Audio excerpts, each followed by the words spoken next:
Hello students. आज class ninth की पहली क्लास है। क्लास नाइन्थ में मिडिल स्कूल के छात्र एट्थ क्लास पास करके नाइन्थ क्लास में आते हैं। चूँकि नाइन्थ क्लास में एनसीईआरटी सिलेबस है, एनसीईआरटी सिलेबस अपने आप में एक महत्व रखता है। तो उसके लिए जो क्लास एट्थ के जो बच्चे जो थोड़ा अपने आप को कमज़ोर मानते हैं या उनको ऐसा लगता है कि इंग्लिश में या अन्य विषयों में हमारी पकड़ कमज़ोर है, उसके लिए शासन द्वारा ब्रिज कोर्स लॉन्च किया गया है। जैसा कि आप लोग जानते हैं, ब्रिज मान होता है सेतु, पुल। तो ये ब्रिज कोर्स है क्लास एट्थ के बच्चों को नाइन्थ क्लास में पहुंचाने के लिए। अर्थात ब्रिज कोर्स आपको वो संबल प्रदान करता है जिसको पढ़ करके आप नाइन्थ क्लास को पढ़ सकें, समझ सकें और अपनी रीच बढ़ा सकें। तो इसके लिए मैं लाया हूँ अध्ययन मंच की ओर से आपके लिए ब्रिज कोर्स का पहला वीडियो, और ये डिपेंड होगा आपके पहले लेसन पर, जो उसमें वीकली डिवाइड है, वीक 1 वीक 2। तो ये नया ब्रिज कोर्स है, पिछले साल अलग ब्रिज कोर्स था, ये नया ब्रिज कोर्स है। नए ब्रिज कोर्स की पहली वीडियो, पहला लेक्चर और पहला लेसन में आपके लिए लाया हूँ।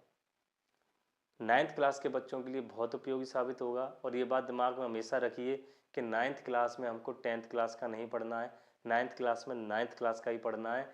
क्यों? क्योंकि जो बेस है, उस बेस के बिना आप आगे बढ़ नहीं पाएंगे। जिस प्रकार मकान बनाने के लिए पहले नींव बनानी पड़ती है, तब उस पर मकान खड़ा होता है, उसी प्रकार समझने के लिए, सीखने के लिए जो बेसिक शुरुआती नेसेसिटी होती है उसको पूर्ण करना होता है। अगर आप ABCD नहीं सीखेंगे तो आप एप्पल नहीं सीख पाएंगे, आप दिस इज ए बॉय नहीं सीख पाएंगे। उसी प्रकार बेसिक सीखना बहुत ज़रूरी है, और ये ब्रिज कोर्स आपके बेसिक मजबूत करने के लिए,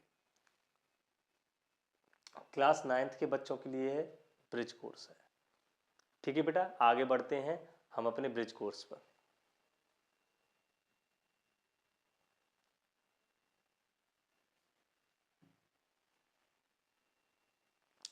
यहाँ पर आएगा हमारा ब्रिज कोर्स। ब्रिज कोर्स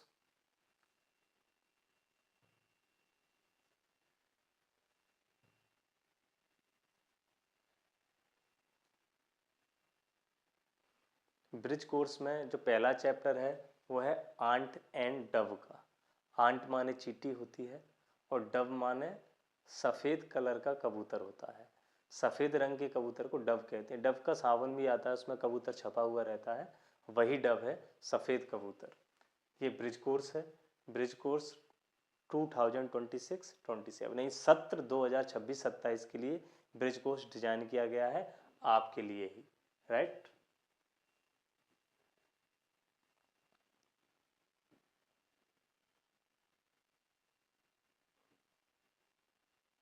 ये देखिए, ये वीक 1 के अंतर्गत आपका पहला चैप्टर है आंट एंड डव का। वर्ड टू वर्ड ट्रांसलेशन करेंगे और वर्ड टू वर्ड ट्रांसलेशन करके इस कहानी को सीखेंगे, समझेंगे और मीनिंग्स भी हम याद रखेंगे। ये देखिए, ये डव है सफ़ेद कबूतर, ये आंट है चींटी। शुरुआत करते हैं, लेट्स रीड, चलो पढ़ते हैं।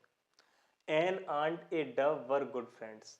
एक आंट और ए आंट और एक डव गुड फ्रेंड्स, अच्छी दोस्त थे। One day the ant felt thirsty.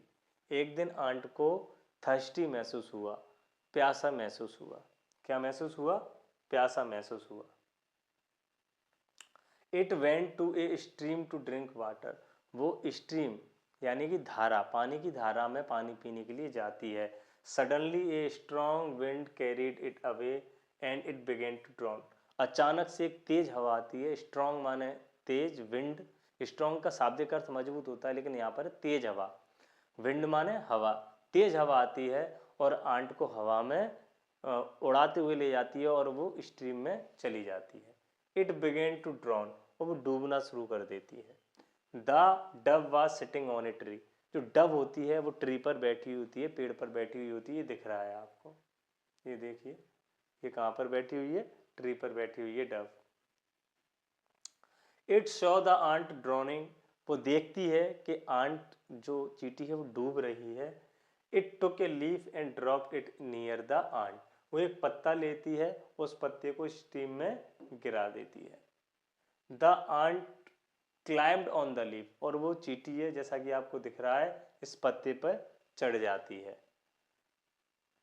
On the leaf, then it floated safely to the river bank, और उस पत्ते की सहायता से बहते हुए आसानी से बैंक यानी किनारे पर, नदी के किनारे पर पहुंच जाती है। रिवर बैंक माने नदी का किनारा, रिवर बैंक माने नदी का किनारा। आफ्टर सम डेज, कुछ दिनों के बाद, ए हंटर केम देयर, एक शिकारी आता है। हंटर मान होता है शिकारी।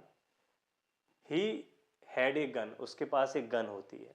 ही टुक एम एट द डव, वो डब पर एम करता है यानी कि उसको निशाना लगाने के लिए शूट करता है। When he was about to shoot the ant bit him on the foot, जब वो शूट करने ही वाला होता है तभी आंट उसको बिट यानी काट लेती है। BITE, बाइट का सेकंड फॉर्म बिट होता है काटना। ये पूरी कहानी वर्ब की सेकंड फॉर्म यानी पास्ट इंडेफिनिट में चल रही है। The hunter missed the aim, और चूंकि वो काट लेती है इसलिए उसका निशाना चूक जाता है। द डव फ्लू अवे, और जो डव होती है उड़ जाती है। सादा सी कहानी है। आंट और डव, चींटी और सफ़ेद कबूतर अच्छे दोस्त होते हैं। आंट पानी पीने नदी के किनारे जाती है और तेज हवा के बहाव में उड़ के वो नदी में चली जाती है, वो डूबने लगती है। तभी डव उसको देख लेती है डूबती है और एक मदद के लिए पत्ता गिरा देती है उसके पास में ही, तो वो चींटी उस पत्ते पर चढ़ जाती है और आसानी से नदी के किनारे आ जाती है। ऐसे डव उसकी मदद करती है। फिर एक दिन शिकारी आता है जंगल में और वो उस डव पर निशाना लगाता है, उसके साथ गन होती है, गन से निशाना लगा रहा होता है। तभी आंट देख लेती है और आंट उस हंटर के पैरों में काट लेती है जिससे उसका निशाना चूक जाता है और डव बच जाती है, वो उड़ जाती है। यानी कि इस कहानी से हमें क्या सीख मिलती है? इस कहानी से हमें ये सीख मिलती है, जो आप दोगे प्रकृति में वही मिलेगा। अगर आप किसी की मदद करेंगे तो निसंदेह कोई ना कोई आपकी मदद जरूर करेगा। और ये वर्ड टू वर्ड ट्रांसलेशन है। इसके बाद आगे हम ये fill in the blanks, answers, ये सब आगे की क्लास में पढ़ेंगे। अभी केवल इतना ही, आप इसको याद रखिए। इसमें जो मीनिंग्स हैं उन मीनिंग्स को लिख लीजिए, याद कर लीजिए। कोई डाउट है तो कमेंट बॉक्स में लिखिए, हम तुरंत आपके प्रश्नों का जवाब देंगे। अगर कमेंट बॉक्स में हम आपका जवाब नहीं दे पाते हैं तो नेक्स्ट वीडियो में आपके सारे प्रश्नों का जवाब हमारे अध्ययन मंच की टीम के द्वारा दिया जाएगा। इस वीडियो के लिए आपका बहुत बहुत धन्यवाद।